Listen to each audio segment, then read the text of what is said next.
Appreciation अपेक्षित नव्हतं. गेल्या 2 वर्षापासून मी अभ्यासाला सुरुवात केली आणि तेव्हापासून म्हणजे मी सगळ्यांशी कॉन्टॅक्टच बंद केला होता. म्हणजे कोण फ्रेंड्स नाहीत, रिलेटिव्स नाहीत, कुठले फॅमिली फंक्शन्स नाहीत. त्यामुळे स्वतःला खूप आयसोलेट करून घेतलं होतं. त्यामुळे जेव्हा रिझल्ट आला तेव्हा पण कॉंग्रॅच्युलेट करायला कोणीच नव्हतं. त्यामुळे सरांचे खूप आभार. आणि ह्या सगळ्या प्रोसेसमध्ये मी एक सांगेन की आपल्या फॅमिलीशी खूप कम्युनिकेट करायचं.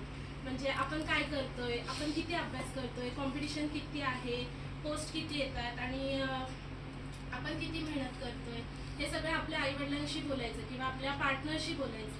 त्यामुळे त्यांचा आपल्यावर विश्वास बसतो आणि जरी आपला रिझल्ट नाही आला तरी आपल्याला सपोर्ट करणारे तेच असतात, दुसरे कोण नसतात.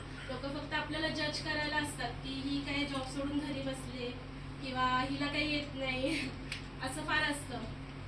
आणि अभ्यास करताना मी एक सांगेन की आपला एक मोटिव्ह नेहमी एक डिसाईड करायचा की आपण हे का करतोय, की आपल्याला ही पोस्ट मिळाल्यानंतर आपल्या लाईफमध्ये काय चेंजेस येणार आहेत हे नेहमी समोर ठेवायचं.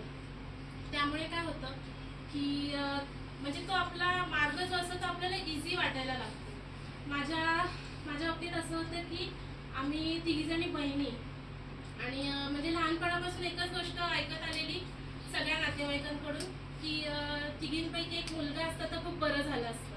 मग तेव्हा मला असं वाटायचं की म्हणजे मुलगा असता तर असं काय झालं असतं. तर आई वडिलांना विचारलं होतं की असं का बोलतात सगळे. तर मग मम्मी पप्पा बोललेले की नाव राहतं मुलगा असल्यावर आणि म्हातारपणी सांभाळतात वगैरे असं काय काय होतं. तर मग मला ती गोष्ट खूप वाईट वाटायची की मुली सांभाळू शकत नाहीत का. तर तेव्हापासूनच मी ठरवलं होतं की स्वतःला फायनान्शियली खूप सक्षम करायचं की आई वडिलांना आपण म्हातारपणी पण तितकं रिस्पॉन्सिबल आपण होऊ शकतो की त्यांची जबाबदारी घेऊ शकतो. हेच माझं मोटिव्ह होतं.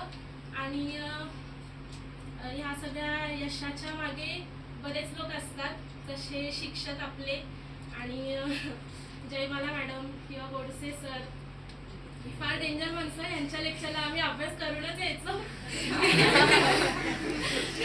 मॅडम तर रॅन्डम क्वेश्चन विचारायच्या आणि सर सर तर आधी सांगायचे की अभ्यास करून या, मी विचारेन म्हणून. आणि जर एखादा आन्सर नाही आलं तर काय बोलायचे नाही, फक्त एक अशी मान हलवायचे. त्याच्यातच सगळं आलं. त्यामुळे अभ्यास करूनच यायचो आम्ही. आणि या यशाच्या मागे खरं तर त्यांचं पण खूप आभार मानले पाहिजेत. त्यांचा खूप मोठा वाटा आहे. आणि हे सगळं एवढे चांगले शिक्षक मिळाले हे फक्त राजा अकॅडमीमुळे. थँक्यू. सगळ्यांना ऑल द बेस्ट तुमच्या एक्झामसाठी.